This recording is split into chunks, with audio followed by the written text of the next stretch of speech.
Karnataka news beat follow ಮಾಡಿ, subscribe ಮಾಡಿ. ಧರ್ಮಸ್ಥಳದಲ್ಲಿ ನೂರಾರು ಶವ ಹೂತಿಟ್ಟ ಪ್ರಕರಣದಲ್ಲಿ ನಟ ಪ್ರಕಾಶ್ ರಾಜ್ ಅವರ ಹೆಸರು ಕೇಳಿಬಂದಿತ್ತು. ಇದೀಗ ಪ್ರಕಾಶ್ ರಾಜ್ ಅವರು ಸ್ಪಷ್ಟನೆಯನ್ನ ಕೂಡ ಕೊಟ್ಟಿದ್ದಾರೆ. ನಾನು ಯಾವಾಗಲೂ ಕೂಡ ಚಿನ್ನಯ್ಯನನ್ನ ಭೇಟಿನೇ ಮಾಡಿಲ್ಲ, ಜೊತೆಯಲ್ಲಿ ನನಗೆ ಒಂದು ಬಾರಿ ಗಿರೀಶ್ ಮಟ್ಟಣ್ಣವರು ಯಾರೋ ಕಾಲ್ ಮಾಡಿ ಕೊಟ್ಟಿದ್ರು ಅನ್ನೋದಾಗಿಯೂ ಕೂಡ ಚರ್ಚೆಗಳಾಗ್ತಿದೆ, ಈ ರೀತಿಯಾಗಿ ಹೇಳಲಾಗ್ತಿದೆ. ಆದರೆ ಏನೇ ದಾಖಲೆಗಳಿದ್ರೂ ಕೂಡ SIT ಬಳಿ ಅದನ್ನ ಕೊಡಿ ಅನ್ನೋದಾಗಿ ನಾನು ಹೇಳಿದ್ದೆ. ಈಗ ಈ ಚಿನ್ನಯ್ಯ ಉಲ್ಟಾ ಹೊಡಿತಿದ್ದಾನೆ ಅನ್ನೋದಾಗಿ ಪ್ರಕಾಶ್ ರಾಜ್ ಅವರು ತಮ್ಮ ಸುದ್ದಿಗೋಷ್ಠಿಯಲ್ಲಿ ಹೇಳಿದ್ರು.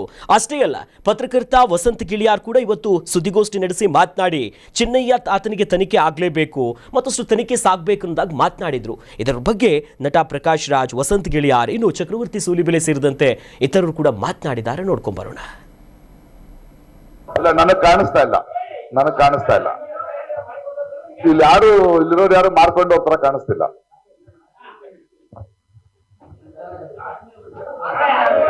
ಹೇಳಿದ್ದು ಕೇಳು ಅಂತ, ಉತ್ತರ ಕೊಡು ಅಂತ ನಿಮ್ಮವರೇ ಹೇಳಿದ್ರು, ಅವರೇ ಹೇಳಿದ್ರು. ಒಪ್ಕೋದ್ರು ಇಲ್ಲಿ ಯಾರು ಇಲ್ಲ ಅಂತ ಹೇಳಿ ಅಂದ್ರು. ಹೌದು, ಅದೇ ಕ್ಲಾರಿಟಿ ಕೊಟ್ನಲ್ಲ. ಅನ್ಸುತ್ತೆ ಯಾರು ಇಲ್ಲ ಅನ್ಸುತ್ತೆ. ಮಾಧ್ಯಮ ಮಿತ್ರಲ್ವಾ, ಪ್ರೆಸ್ ಕ್ಲಬ್ ಬಂದಿದಾರಲ್ವಾ, ಇನ್ವಿಟೇಷನ್ ನೋಡಿ ಮಾಡ್ಕೊಂಡಿಲ್ಲ ಅನ್ಸುತ್ತೆ. ಅದಕ್ಕೆ ಉತ್ತರ ಕೊಡ್ಬೇಕು. ಪ್ರಶ್ನೆ ಅಲ್ಲ, ಅದಕ್ಕೆ ಉತ್ತರ ಕೊಡಕ್ ಬಂದ ಆಮೇಲೆ ಪ್ರಶ್ನೆ ಕೇಳಿ. ಎಲ್ಲ ಮಾಡ್ಕೊಂಡಿಲ್ಲ, ಅದಕ್ಕೆ ಕೂಡ ಬಂದು ಪ್ರೆಸ್ ಮೀಟ್ ಕರೆದಿರೋದು. ಧರ್ಮಸ್ಥಳ ಪ್ರಕರಣ ಮತ್ತು ಚಿನ್ನಯ್ಯನ ಹೇಳಿಕೆ ಬಂದಿದೆ ಕೋರ್ಟ್ನಲ್ಲಿ. ಚಿನ್ನಯ್ಯನವರು, ಆತ ಪ್ರಕಾಶ್ ರೈ ಅವರು ನನಗೆ ಫೋನ್ ಮಾಡಿದ್ರು. ನಿಮ್ ಜೊತೆ ಯಾರು ಗಿರೀಶ್ ಮಟ್ಟಣ್ಣನವರ್ ಅವರು ಹೇಳಿದಾಗೆ ಕೇಳಿ, ಅವರು ಹಾಳದಾಗ ಕೇಳಿ ನೀನು ಪೊಲೀಸರ ಹತ್ರ ಹೋಗಿ ಉತ್ತರ ಕೊಡು, ನಾನು ನಿಜ ಹೇಳಿದ್ಮೇಲೆ ಬಂದು ತಪ್ಪಿಕೊಳ್ತೀನಿ ಅಂತ ಒಂದು ಸ್ಟೇಟ್ಮೆಂಟ್ ಕೊಟ್ಟಿದ್ದಾರೆ. ಇದನ್ನ ಕ್ಲಾರಿಫೈ ನಾನು ನಿಮಗೆ ಮಾಡಬೇಕಾಗಿದೆ. ಯಾಕಂದ್ರೆ ಆತ ಸ್ಟೇಟ್ಮೆಂಟ್ ಕೊಟ್ಟಿದ್ದಾನೆ, ನನ್ನ ಹೆಸರು ಹೇಳಿದ್ದಾನೆ.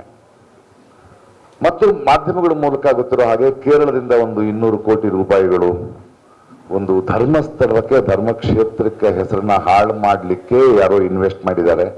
ಅದರಲ್ಲಿ ಒಂದು 50 ಲಕ್ಷ ರೂಪಾಯಿ ಏನೋ ಚಿನ್ನಯ್ಯನಿಗೆ ಮಾತಾಡಿದ್ರು ಅನ್ನೋದು ಕೂಡ, ಅದು ಆ ಹೇಳಿಕೆ ಅವನು ಕೊಟ್ಟಿದ್ದಾನಲ್ಲೋ ನನಗೆ ಗೊತ್ತಿಲ್ಲ. ಪ್ರಕಾಶ್ ರೈ ಹೆಸರನ್ನ ಹೇಳಿದ್ದಾರೆ, 200 ಕೋಟಿ ರೂಪಾಯಿ ಬಂದಿದೆ ಅಂತ ಹೇಳಿದ್ದಾರೆ. ಸರ್ಕಾರ ಬಹಳ ಗಂಭೀರವಾಗಿ ಇದನ್ನ ಪರಿಗಣಿಸಿ ತಕ್ಷಣವೇ SIT ಚಿನ್ನಯ್ಯ ಮಾಡಿರುವಂತಹ ವ್ಯಕ್ತಿ ಯಾರ ಮೇಲೆ ಆರೋಪಗಳನ್ನ ಮಾಡಿದ್ದಾರೆ ಅವರೆಲ್ಲರೂ ಕೂಡ ತನಿಖೆಯ ಭಾಗವಾಗಿಸಿಕೊಳ್ಬೇಕು. ಮತ್ತೆ ತಕ್ಷಣ ಜನರಿಗೆ ಸತ್ಯ ಏನು ಅನ್ನೋದನ್ನ ತಿಳಿಸುವ ಪ್ರಯತ್ನವನ್ನ ಸರ್ಕಾರ ಮಾಡಬೇಕು. ಆಮೇಲೆ ಇಂಟ್ರಿಮ್ ರಿಪೋರ್ಟ್ ಅನ್ನ, ಮಧ್ಯಂತರ ವರದಿಯನ್ನ ಸಲ್ಲಿಸಬೇಕು. ಹೊಸ ಬಾಡಿ ರಚನೆ ಆಗಿದೆ, ಸರ್ಕಾರ ರಚನೆ ಆಗಿದೆ, ಗೃಹ ಸಚಿವರು ಅದನ್ನ ಮಾಡಬೇಕು ಅಂತ ನಮ್ಮ ರಿಕ್ವೆಸ್ಟ್ ಇದೆ. ಅದ್ರ ಜೊತೆಗೆ ನಾವು ಜನಾಗ್ರಹ ಸಭೆಗಳನ್ನ ಮುಂದೆ ಮಾಡ್ತೀವಿ. ಯಾಕಂದ್ರೆ ಇಡೀ ಜನರಲ್ಲಿ ಒಂದು ದೊಡ್ಡ ಗೊಂದಲ ಮತ್ ಪುನಃ ಉದ್ಭವಿಸಿದೆ.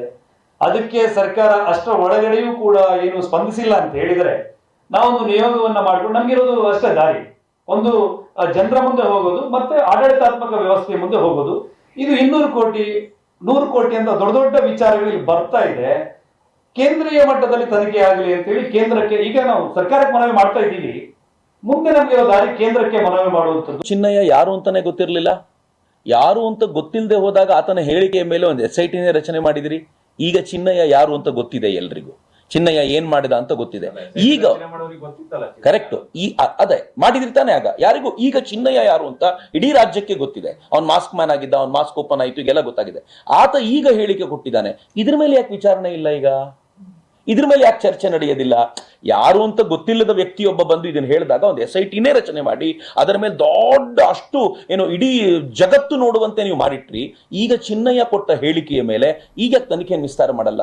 ಈಗ ತಕ್ಷಣಕ್ಕೆ ಇದ್ರ ಮೇಲೆ ನೀವೊಂದು ಆಕ್ಷನ್ ತೆಗೆದುಕೊಳ್ಳೋ ಪ್ರಯತ್ನ ಮಾಡೋದಿಲ್ಲ? ಇದು ಪ್ರಶ್ನೆ ನಾವೆಲ್ಲರೂ ಕೇಳಬೇಕು. ನೂರಾರು ಶವಗಳನ್ನ ಹೂತಿಟ್ಟ ಪ್ರಕರಣ ಈಗ ಬೇರೆ ಬೇರೆ ಆಯಾಮ ಪಡ್ಕೊಳ್ತಾ ಇದೆ. ಒಂದು ಪ್ರಕರಣ 10 ಮುಖಗಳು ಬರ್ತಾ ಇದೆ. ಅಂದ್ರೆ SITಯ ವರದಿನೇ ಇದಕ್ಕೆ ಫುಲ್ ಸ್ಟಾಪ್ ಹಾಕಬೇಕಾ ಅಥವಾ ಮೂಲ ವಿಚಾರದಿಂದ ಬೇರೆ ಕಡೆ ಈ ಪ್ರಕರಣ ಹೋಗ್ತಿದೆಯಾ? ಒಂದು ರೀತಿ ಗೊಂದಲದಲ್ಲಿದೆ ಸರ್. ಇದು ಈ ಧರ್ಮಸ್ಥಳದ ವ್ಯಾಪ್ತಿಯಲ್ಲಿ ನಡೆದಿದೆ ಅನ್ನಲಾದಂತಹ ಅನೇಕ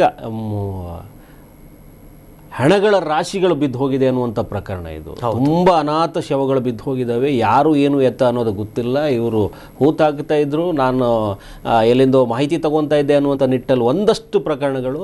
ಯಾರೋ ಒಬ್ಬ ಮಾಸ್ಕ್ ಮ್ಯಾನ್ ಬಂದ್ಬಿಟ್ಟು ಇಲ್ಲಿದೆ ಅಂತಂದಾಗ SIT ತನಿಖೆ ರಚನೆ ಆಯಿತು. ಹೌದು.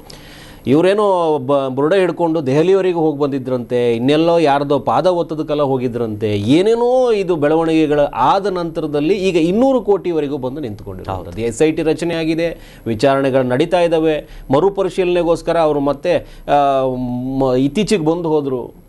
ವಿಚಾರಣೆ ಹಂತದಲ್ಲಿ ಇರಬೇಕಾದ್ರೆ ಈ ಎಲ್ಲ ಬೆಳವಣಿಗೆಗಳನ್ನು ನೋಡಿದ್ರೆ ಎಲ್ಲೋ ಒಂದು ಕಡೆ ಬೇರೆ ಬೇರೆ ನಿಟ್ಟಿನ ಪ್ರಭಾವ ಬೀರೋದಕ್ಕೋಸ್ಕರ ಬೇರೆ ಬೇರೆ ಆಯಾಮಗಳನ್ನು ಕೊಡ್ತಾ ಇದ್ದಾರೆ ಕೇಸ್ಗೆ ಅನ್ನುವಂಥದ್ದು ಮೇಲ್ನೋಟಕ್ಕೆ ಕಾಣಿಸ್ತಾ ಇರುವಂಥದ್ದು. ಹೌದು, ಇದು ಈ ಕಡೆ ಇರ್ಬೋದು ಅಥವಾ ಆ ಕಡೆ ಇರ್ಬೋದು, ಒಂದು ಸ್ಪಷ್ಟವಾಗಿ ಕಾಣಿಸ್ತಾ ಇರುವಂಥದ್ದು, ಇಲ್ಲಿ ಯಾರು ಧರ್ಮಸ್ಥಳದ ವಿರುದ್ಧವಾಗಿ, ದೇವಸ್ಥಾನಗಳ ವಿರುದ್ಧವಾಗಿ ಯಾರೂ ಮಾತಾಡ್ತಾ ಇಲ್ಲ. ಹಾಗಾಗಿ ಇವರು ಧರ್ಮ ರಕ್ಷಣೆ ಸಂರಕ್ಷಣೆ ಅನ್ನುವಂಥ ಕಾನ್ಸೆಪ್ಟ್ ಇದರಲ್ಲಿ ಬರೋದೇ ಇಲ್ಲ, ಮೊದಲಿಗೆ ಬರಬಾರ್ದಾಗಿತ್ತು. ಇಲ್ಲಿ ಯಾರು ಅಂತಲೇ ಇನ್ನೂ ಸರಿಯಾಗಿ ಹೇಳ್ತಾ ಇಲ್ಲ, ವಿಚಾರಣಾ ಹಂತದಲ್ಲಿದೆ. ಈಗಾಗಲೇ ನೀವು ತೀರ್ಮಾನಿಸದ್ದೇ ಆದರೆ ಇವ್ರ ಮೇಲೆ ಆರೋಪ ಮಾಡ್ತಾ ಇದ್ದಾರೆ ಅನ್ನುವಂಥದ್ದೇ ಹೌದಾದರೆ ಈಗ ಎರಡೂ ಕಡೆಯವರನ್ನು ಕಟಕಟೆಯಲ್ಲಿ ನಿಲ್ಲಿಸಬೇಕಾಗುತ್ತೆ. ಎರಡು ಕಡೆಯವರನ್ನು ಕಟಕಟೆಯಲ್ಲಿ ನಿಲ್ಲಿಸ್ಕೊಂಡು ವಿಚಾರಣೆ ಮಾಡಬೇಕಾಗುತ್ತೆ. ಆ ಹಂತ ಇನ್ನೂ ತಲುಪಲಿಲ್ಲ. ಈಗ ನಟ ಇವನು ಕಳನಟ ಇವನೇನೋ ಮಾಡಿಬಿಟ್ಟ ಅಂತ ಇವರೆಲ್ಲ ಹೇಳ್ತಾ ಇದ್ದಾರೆ. ಅರೆ ಇದೇ ಚಿನ್ನಯ್ಯ ಬಂದುಬಿಟ್ಟು ಇಲ್ಲಿದೆ ಅಂದಾಗ ಏನೂ ಸಿಕ್ಕಿರಲಿಲ್ಲ. ಈಗ ಅವನು ಹೇಳಿಕೆ ಕೊಡ್ತಾ ಇದ್ದಾನೆ ಮತ್ತೊಂದೇನೋ ಮಾಡಿ ಅಂತ ಅನ್ನೋದಕ್ಕೆ ಇದು ಬೂಟಾಟಿಕೆ ಅಲ್ಲ, ಬಾಲಿಶತನೂ ಅಲ್ಲ. ಹೌದು, ನೀವು ಅವನ ಹೇಳಿಕೆಯನ್ನು ಆಧರಿಸಿ ಆಗ ನಡೆದಿದ್ದ ತನಿಖೆ ಸರಿಯಲ್ಲ ಅಂತಂದ್ರೆ ಮತ್ತೆ ಈಗ ಹೇಳ್ತಿರೋ ಸರಿ ಇದೆ ಅಂತ ಹೆಂಗೆ ಒಪ್ತೀರಿ? ಹೌದು, ಎರಡೂ ಆಯಾಮ ನೋಡ್ಬೇಕಲ್ಲ ನೀವು. ಒಂದು ಸರಿ ಅವನು ಹೇಳಿದ್ದು ಸುಳ್ಳು ಅನ್ನೋ ಲೆಕ್ಕಾಚಾರದಲ್ಲೇ ಎಲ್ಲವೂ ಆಗಿ, ಹೌದು, ಈಗ ಆತನನ್ನು ಬೇರೆ ಮಾಸ್ಕ್ ಎಲ್ಲ ತೆಗೆದು ಇನ್ನೊಂದು ಕಡೆ ಎಲ್ಲೋ ನಿಲ್ಲಿಸ್ಕೊಂಡು ಮಾತಾಡ್ತಿರ್ಬೇಕಾದ್ರೆ ಇವತ್ತು ಇನ್ನೊಂದು ಹೇಳಿಕೆ ಕೊಡ್ತಾನೆ, ನಾಳೆ ಮತ್ತೊಂದು ಹೇಳಿಕೆ ಕೊಡ್ತಾನೆ. ಮೊದಲು ಆತನ ಮಂಪರು ಪರೀಕ್ಷೆಗೆ ಒಳಪಡಿಸ್ಬೇಕು. ಹೌದು, ಈತ ಏನೇನು ಮಾಡಿದ್ದ, ಯಾರ್ಯಾರ ಸಂಪರ್ಕದಲ್ಲಿದ್ದ, ಎಲ್ಲೆಲ್ಲಿ ಹೋಗಿದ್ದ, ನಟನನ್ನ ಈತನೇ ಹುಡ್ಕೊಂಡು ಹೋಗಿದ್ನ ಅಥವಾ ನಟರ ಗ್ಯಾಂಗು ಇವರೆಲ್ಲ ಸೃಷ್ಟಿಯಾಗಿತ್ತ, ಇವರೆಲ್ಲ ನಕಲಿ ಏನು ಗ್ಯಾಂಗ, ಇವರು ಬುರುಡೆನ ಸೃಷ್ಟಿ ಮಾಡಿಕೊಂಡು ಯಾವುದೋ ಒಂದು ಕ್ಷೇತ್ರದ ಧರ್ಮಾಧಿಕಾರಿಗಳು ಇನ್ನೊಬ್ಬರು ಮತ್ತೊಬ್ಬರು ಹೆಸರು ಕೆಡಿಸೋದಕ್ಕೆ ಹೋಗಿದ್ರ ಅಥವಾ ನಿಜಕ್ಕೂ ಅಲ್ಲಿ ಏನಾಗಿತ್ತು ಅನ್ನೋದಕ್ಕೆ ತನಿಖೆಗೆ ಒಳಪಡಿಸ್ಬೇಕಂತಾನೆ ಇದರದ್ದೊಂದು ಸೃಷ್ಟಿ ಮಾಡಿಕೊಂಡ್ರ. ಈಗ ಸುಖ ಸುಮ್ಮನೆ ಹೋಗಿ ನಿಂತ್ಕೊಂಡ್ರೆ ಯಾರು ಏನೂ ಕೇಳೋದಿಲ್ಲ ಅನ್ನೋಂತ ಲೆಕ್ಕಕ್ಕೆ ನಮ್ಮ ಹತ್ರ ಒಂದಷ್ಟು ಏನೋ ಇದೆ ಅಂತ ತೋರಿಸ್ಕೊಂಡ್ರೆ ಅಟ್ಲೀಸ್ಟ್ ಸಮಾಜ ನಮ್ಮ ಕಡೆ ತಿರುಗಿ ನೋಡುತ್ತೆ, ಏನೋ ಒಂದು ಬೆಳವಣಿಗೆ ಆಗುತ್ತೆ. ಅದಾದ ನಂತರದಲ್ಲಿ ಇದಲ್ಲ ಅದು ಅಂತ ಹೇಳಿದ್ರೆ ಏನೋ ಬದಲಾವಣೆ ಆಗ್ಬೋದು, ಬೆಳವಣಿಗೆ ಆಗ್ಬೋದು ಅನ್ನುವಂಥ ನಿಟ್ಟಲ್ಲಿ ಏನಾದರೂ ನಾಟಕೀಯ ರೂಪದಲ್ಲಿ ಏನಾದರೂ ಹೋಗಿ ಸತ್ಯನ ಈಚೆ ತೆಗೆಯುವಂಥ ಪ್ರಯತ್ನ ಮಾಡಿದ್ರೆ ಗೊತ್ತಿಲ್ಲ. ಆದರೆ ಚಿನ್ನಯ್ಯನನ್ನ ನಂಬದೇ ಇರುವಂತ ಬಣ, ಚಿನ್ನಯ್ಯನನ್ನ ನಂಬುವಂತ ಬಣ, ಈ ಇಬ್ರು ಗೊಂದಲದಲ್ಲಿದ್ದಾರೆ ಅನ್ನೋದು ಸ್ಪಷ್ಟ. ಯಾರು ಚಿನ್ನಯ್ಯನನ್ನ ನಂಬಿ ಕರ್ಕೊಂಡು ಬಂದು ಮುನ್ನೆಲೆಗೆ ಬಿಟ್ಟಿದ್ರು, ಈಗ ಅವ್ರ ಮೇಲ್ಗಡೆನೆ ಚಿನ್ನಯ್ಯ ಉಲ್ಟಾ ಹೊಡೆದಿದ್ದಾನೆ ಅನ್ನುವಂಥದ್ದು ಬಂದ್ರೆ ನಾಳೆ ಇದೇ ಚಿನ್ನಯ್ಯ ನಿಮ್ಮ ಧರ್ಮಾಧಿಕಾರಿಗಳು ಅಥವಾ ನಿಮ್ಮ ತಂಡದ ಮೇಲ್ಗಡೆನೋ ಅಥವಾ ನಿಮ್ಮ ಶಕ್ತಿ ಕೇಂದ್ರದ ಮೇಲ್ಗಡೆನೋ ಶ್ರದ್ಧಾ ಕೇಂದ್ರದ ಮೇಲ್ಗಡೆನೋ ಉಲ್ಟಾ ಬೀಳಲ್ಲ ಅನ್ನೋದೇನು ಅಂತ. ಅದಕ್ಕೆ ಮೊದಲಿಗೆ ನೀವು ಇನ್ನೂ ಏನೂ ತಯಾರಾಗಿಲ್ಲ, ತುಂಬಾ ನಂಬಕ್ ಹೋಗ್ಬಿಡಿ ಚಿನ್ನಯ್ಯನ ಅಂತ.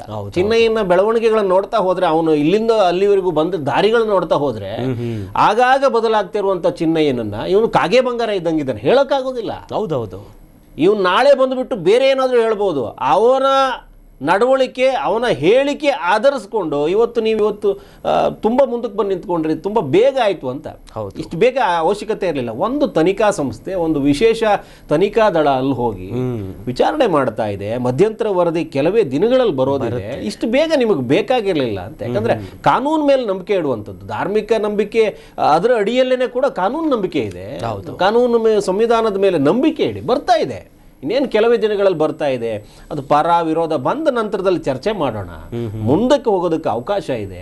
ನೀವು ಪ್ರೆಸ್ ಮೀಟಲ್ಲಿ ನ್ಯಾಯ ತಗೊಳ್ಳೋದಾದ್ರೆ, ಈಗ ಅದು ಪ್ರಕಾಶ್ ರಾಜ್ಗೂ ಹೇಳದಂತೆ, ನಾವು ಈ ತಂಡಕ್ಕೂ ಹೇಳದಂತೆ, ನಿಮ್ಮ ಸಂರಕ್ಷಣೆ ನ್ಯಾಯ ಸಿಗೋದು ನೀವು ಪ್ರೆಸ್ ಮೀಟಲ್ಲಿ ಅಲ್ಲ ಅನ್ನುವಂಥದ್ದು. ಆಮೇಲೆ ಮುಖ್ಯವಾಗಿ ನೀವು ಯಾರು ಏನು ಇವತ್ತು ಆರೋಪ ಮಾಡ್ತಾ ಇದ್ದಾರೆ ಆ ಪ್ರಕರಣದಲ್ಲಿ ನೀವು ಯಾರು ಅಲ್ಲ, ಸಾಕ್ಷಿದಾರರು ಅಲ್ಲ, ನೀವು ಅಲ್ಲಿ ಪಾಲುದಾರರು ಅಲ್ಲ. ಹೌದು, ಪಾಲುದಾರರು ಅಲ್ಲ, ಸಾಕ್ಷಿದಾರರು ಅಲ್ಲ ಅಂತ ಆದ್ಮೇಲೆ ನೀವು ಸತ್ಯ ಹಿಂಗೇ ನಡೆದಿರಬಹುದು ಅನ್ನುವಂಥ ನಿಟ್ಟಲ್ಲಿ ಪ್ರೆಸ್ ಮೀಟ್ ಮಾಡಕ್ ಬಂದ್ರೆ ಅದು ಪ್ರಕಾಶ್ ರಾಜ್ಗೂ ಮತ್ತೆ ಈಗ ಬಂದಿರುವ 3 ಜನಕ್ಕೂ ಸೇರಿಸಿ ಹೇಳ್ತಾರೆ ಅಲ್ಲ ಅನ್ನುವಂಥದ್ದು. ನೀವು ಯಾರನ್ನು ಓಲೈಸ್ಕೊಂಡು ಬರ್ತಾ ಇದ್ದಾರೋ ಅಥವಾ ತನ್ನನ್ನು ತಾನು ಕಾಪಾಡ್ಕೋಬೇಕು ಅಂತ ಬಂದಿರುವಂತ ವ್ಯಕ್ತಿಗೂ ಸೇರಿಸಿ ಹೇಳೋದಾದ್ರೆ, ಧರ್ಮಸ್ಥಳದ ಸಂಬಂಧಪಟ್ಟಂತೆ ನಡೆದಿರುವ ಪ್ರಕರಣಗಳು ಹಣದ ರಾಶಿ ಬಿದ್ದಿರೋದಂತೂ ನಿಜ.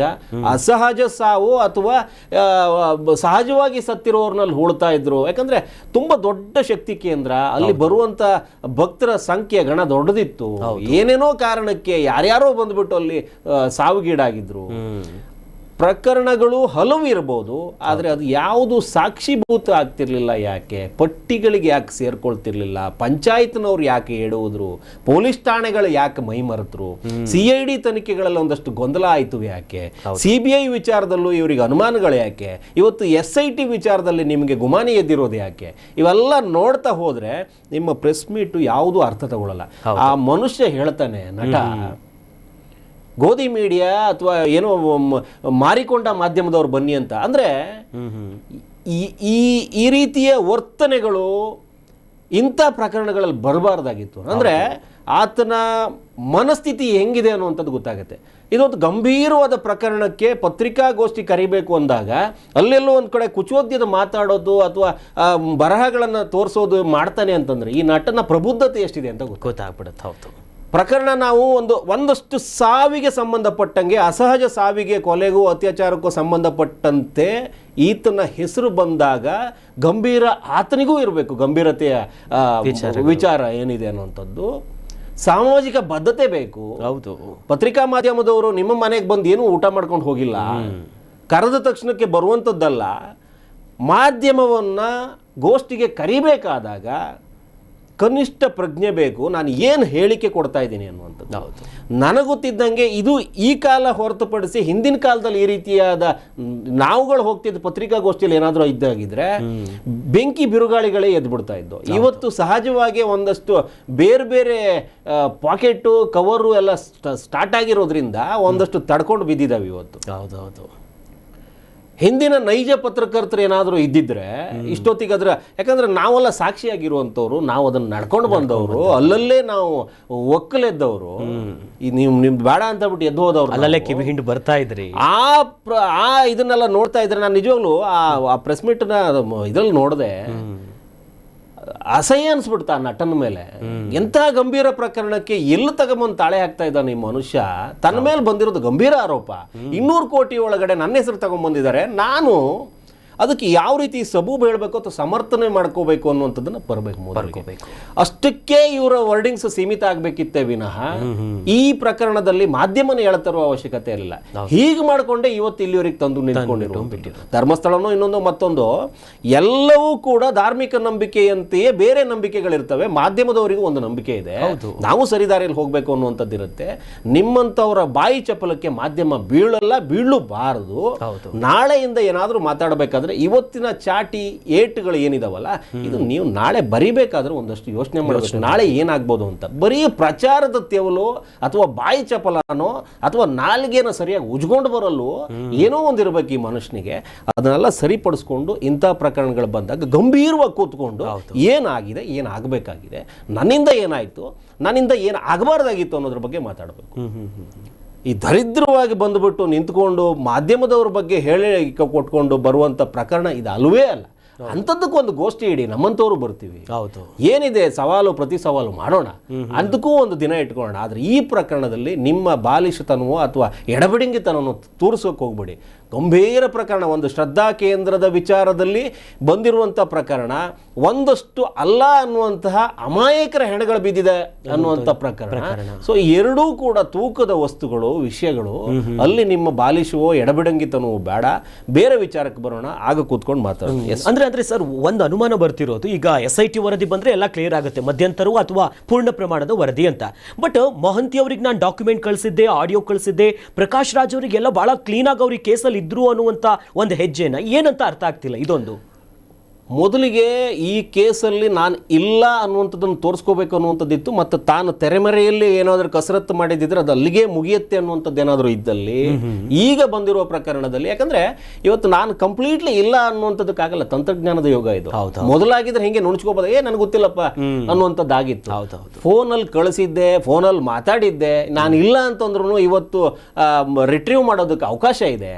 ಅದೆಲ್ಲದರ ಬಗ್ಗೆ ಯೋಚನೆ ಮಾಡಿಕೊಂಡು ಒಂದು 4 ದಿನ ಮನೇಲಿ ಕೂತ್ಕೊಂಡು ಒಂದಷ್ಟು ಜನ ತನ್ನ ಸ್ನೇಹಿತರು ಇದ್ರ ಬಗ್ಗೆ ತಿಳಿದುಕೊಂಡಿರುವಂಥ ಪರಿಣಿತರು ಪರಿಜ್ಞಾನ ಇಟ್ಕೊಂಡಿರುವಂಥರು ಮಾತಾಡಿಕೊಂಡು ಬಂದಿರುವಂಥ ವ್ಯಕ್ತಿ ಇತ್ತು. ಇವತ್ತು ಸರಿಯಾಗಿ ಇದನ್ನು ಹೆಂಗೆ ನಾನು ಮಾತಾಡಬೇಕು, ಯಾವ ವಿಚಾರ ಮಾತಾಡ್ಕೋಬೇಕು ಅನ್ನುವಂಥದ್ದನ್ನು ಎಷ್ಟು ಮಾತಾಡಬೇಕು ಅಂತ ತಿಳ್ಕೊಂಡೇ ಬಂದಿರುವಂಥದ್ದು. ಇಲ್ಲ ಅಂದರೆ ಅದೇ ರೀತಿಯಲ್ಲಿ ಹಾಗೆ ತಳ್ಳಿ ಹಾಕ್ಬಿಡ್ತಿದ್ರು. ಯಾರ್ಯಾರೋ ಹೇಳಿದ ತಕ್ಷಣಕ್ಕೆ ನಾನಿದ್ದೀನಿ ಆ ಪ್ರಕರಣದಲ್ಲಿ ಅಂತ ಹೇಳುವಂಥ ಪಾರ್ಟಿ.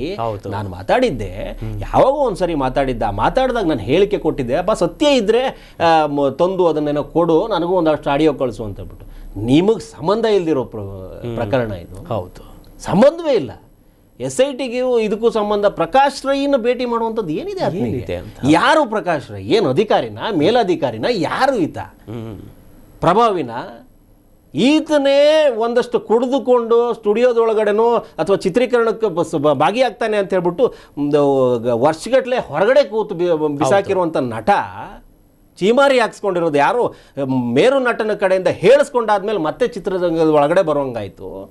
ನಿಮ್ಮಂಥವರಿಂದ ಒಂದು ಶ್ರದ್ಧಾ ಕೇಂದ್ರದ ಸಂಬಂಧಪಟ್ಟಂಗೆ ಕೇಸ್ಗಳಿಗೆ ನಿಮ್ಮಂಥವ್ರು ಬೇಕಾಗಿದೆ. ಹಾಗಾದ್ರೆ ಅಧಿಕಾರಿಗಳೇನಕ್ಕೆ, ಕಾನೂನು ಏನಕ್ಕೆ, ಪೊಲೀಸ್ ಇಲಾಖೆ ಏನಕ್ಕೆ? ಹೌದು, ಇದೆಲ್ಲದರ ಪರಿಣಾಮ ಹೆಂಗಿರುತ್ತೆ ಅಂತಂದರೆ, ಇಂಥವ್ರು ಹೇಳಿದ್ರೆ ಅಧಿಕಾರಿಗಳು ನಡುಗ್ಬಿಡ್ತಾರೆ ಅನ್ನೋವಂಥದ್ದು ಬಂದ್ಬಿಡುತ್ತೆ. ಯಾವ ಕಾಲಕ್ಕೂ ಇಲ್ಲ ಅಂತ ಅನ್ಕೋತೀನಿ. S Karnataka news beat follow ಮಾಡಿ, ಸಬ್ಸ್ಕ್ರೈಬ್ ಮಾಡಿ.